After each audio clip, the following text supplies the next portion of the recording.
इसके साथ साथ हमने ये तय किया है कि किसानों को तुरंत मुआवजा भी दिया जाए। उस दृष्टि से लगातार जो हम लोग रिपोर्ट आते हैं उस रिपोर्ट के ऊपर हम लोग उनके लिए जो हमारे स्टैंडिंग ऑर्डर्स है उसके अनुसार पैसा रिलीज कर रहे हैं। अभी तक राज्य सरकार ने 2215 करोड़ रुपए के नमस्कार शेतकरी मित्रांनो, राज्यामध्ये गेल्या काही दिवसांमध्ये मोठ्या प्रमाणात अतिवृष्टी व पुरामुळे शेतकऱ्यांचे मोठ्या प्रमाणात नुकसान झालेलं आहे आणि त्यांना मदत म्हणून राज्य सरकारच्या माध्यमातून नवीन JR हे प्रकाशित केलेले होते। शेतकऱ्यांना नुकसान भरपाई देणार असे सांगितलेले होते आणि त्याविषयीच JR सुद्धा निघालेले होते आणि ते आपण आपल्या व्हिडिओच्या माध्यमातून अगदी सविस्तर नेमके कोणाला किती पैसे मिळणार, नेमके कोणते जिल्हे त्याच्यामध्ये ॲड आहेत, ही संपूर्ण A to Z माहिती आपण या चॅनलवरती ही दिलेली होती आणि त्याचे JR सुद्धा आपल्या टेलिग्राम चॅनलवरती हे टाकलेले होते। तुम्हाला जर का ते JR बघायचे असतील तर ते तुम्ही तिथून डाउनलोड करू शकता। तर मित्रांनो, आपण या आजच्या व्हिडिओच्या माध्यमातून आपल्या राज्याचे मुख्यमंत्री देवेंद्र फडणवीस यांनी मोठी घोषणा केलेली आहे। ती मोठी घोषणा काय आहे ते आपण या आजच्या व्हिडिओच्या माध्यमातून अगदी सविस्तर जाणून घेणार आहोत। शेतकरी मित्रांनो, तुम्ही ते बघू शकता आपल्या राज्याचे मुख्यमंत्री देवेंद्र फडणवीस हे नेमके काय म्हणाले आहेत, तुम्ही ते बघू शकता। महाराष्ट्र के बाढ़ प्रभावित इलाकों में हेलीकॉप्टर से रेस्क्यू ऑपरेशन चलाया जा रहा है। प्रभावित किसानों को तुरंत मुआवजा दिया जाए, ऐसा हमने तय किया है।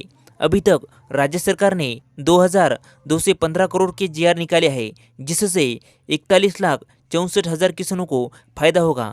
म्हणजे शेतकरी मित्रांनो, आपल्या राज्याचे मुख्यमंत्री देवेंद्र फडणवीस यांनी महाराष्ट्रातील पूरग्रस्त भागात हेलिकॉप्टरने बचाव कार्य सुरू केलेलं आहे आणि आम्ही बाधित शेतकऱ्यांना तात्काळ भरपाई देण्याचा निर्णय हा घेतलेला आहे। आतापर्यंत राज्य सरकारने 2215 कोटीचे JR हे काढलेले आहेत आणि याचा फायदा 31.64 दशलक्ष शेतकऱ्यांना होणार आहे। म्हणजे शेतकरी मित्रांनो, तुम्हाला लवकरच आता शेतकऱ्याची जी काही नुकसान भरपाई आहे ती नुकसान भरपाई शेतकऱ्याच्या खात्यामध्ये जमा होणार आहे आणि ही नुकसान भरपाई येत्या 10 दिवसाच्या आत ही शेतकऱ्यांच्या खात्यामध्ये जमा होणार आहे। तर मित्रांनो, आपल्या राज्याचे मुख्यमंत्री देवेंद्र फडणवीस नेमके काय म्हणाले आहेत ते आपण आता या व्हिडिओच्या माध्यमातून पाहूया।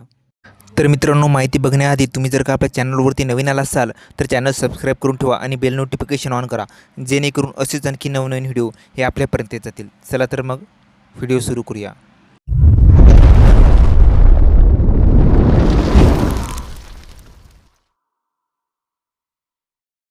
आज कैबिनेट की बैठक में महाराष्ट्र में जो बाढ़ की परिस्थिति तैयार हुई है इसके ऊपर विस्तार से चर्चा हुई। कुल मिलाकर अभी तक 975 मिलीमीटर की बारिश हुई है, जो एवरेज के 102%, सरासरी के 102% इतनी ये बारिश है। विशेष रूप से धाराशिव, अहिल्यानगर, जलगांव, सोलापुर, बीड़, परभणी, इसमें पिछले कुछ दिनों में बहुत ज्यादा बारिश हुई है। धाराशिव में NDRF की मदद से हेलीकॉप्टर से लोगों को बाहर निकाला गया है। कई लोगों को अलग अलग जगह पर उनके लिए रहने की व्यवस्था, खाने की व्यवस्था ही सरकार की ओर से की गई है। करीब NDRF और SDRF के 17 डिवीजन इसके रेस्क्यू ऑपरेशन में काम कर रहे हैं। इसके साथ साथ हमने ये तय किया है कि किसानों को तुरंत मुआवजा भी दिया जाए। उस दृष्टि से लगातार जो हम लोग रिपोर्ट आते हैं उस रिपोर्ट के ऊपर हम लोग उनके लिए जो हमारे स्टैंडिंग ऑर्डर्स है उसके अनुसार पैसा रिलीज कर रहे हैं। अभी तक राज्य सरकार ने 2215 करोड़ रुपए के JR निकाले, ऑर्डर्स निकाले, जिससे 31,64,000 किसानों को फायदा होगा। इनमें से 1829 करोड़ रुपए वितरित भी किया गया है, बचा हुआ भी 1-2 दिन में वितरित करेंगे। अगले 10 दिनों में किसानों के खातों में ये पैसा जाएगा। साथ साथ ये काम रुका नहीं है, जहां पर अभी भी बारिश हो रही है वहां के रिपोर्ट्स तैयार करना ये चल रहा है, तो साइमल्टेनियस काम चल रहा है। ये काम कहीं पर भी रुका नहीं है। अगर एक तालुका का भी रिपोर्ट आता है तो उस एक तालुके को भी हम लोग मदद दे रहे हैं। हमने कहीं पर भी उसमें रुकने का काम नहीं किया है। अभी हमारे सारे जो मंत्री है ये कल वापिस एक बार ये बाढ़ पीड़ित इलाके में जाएंगे। मैं स्वयं भी जाने वाला हूँ, हमारे उप मुख्यमंत्री महोदय भी जाने वाले हैं और हम लोग जितनी ज्यादा से ज्यादा मदद इसमें कर सकते हो करने की कोशिश कर रहे हैं।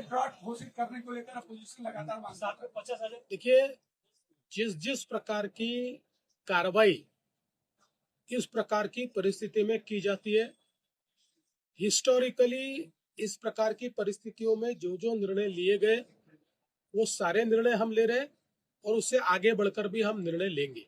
एनडीआरएफ के जो नॉर्म्स होते हैं उसके तहत एक बड़ा निधि जो होता है केंद्र के पास होता है वो मध्य सरकार को मिल सकती है, वो ली जानी चाहिए।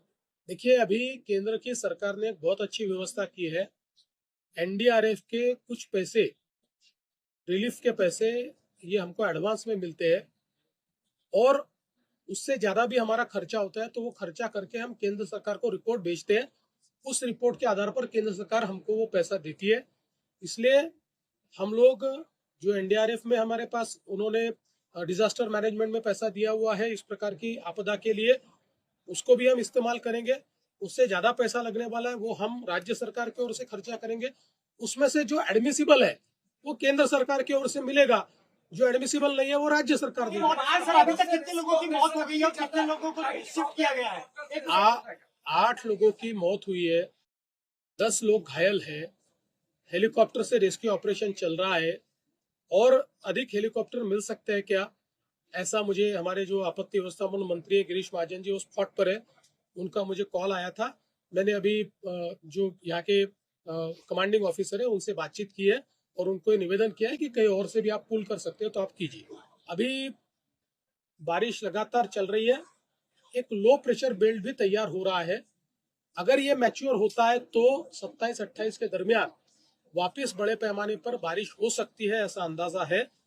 तो हम लोग प्रशासन की दृष्टि से भी तैयार रहेंगे और नागरिकों को और किसानों को भी हम अपील करते हैं कि उन्होंने भी जो उनकी तरफ से हो सकते हैं वो एहतियात बरतनी चाहिए।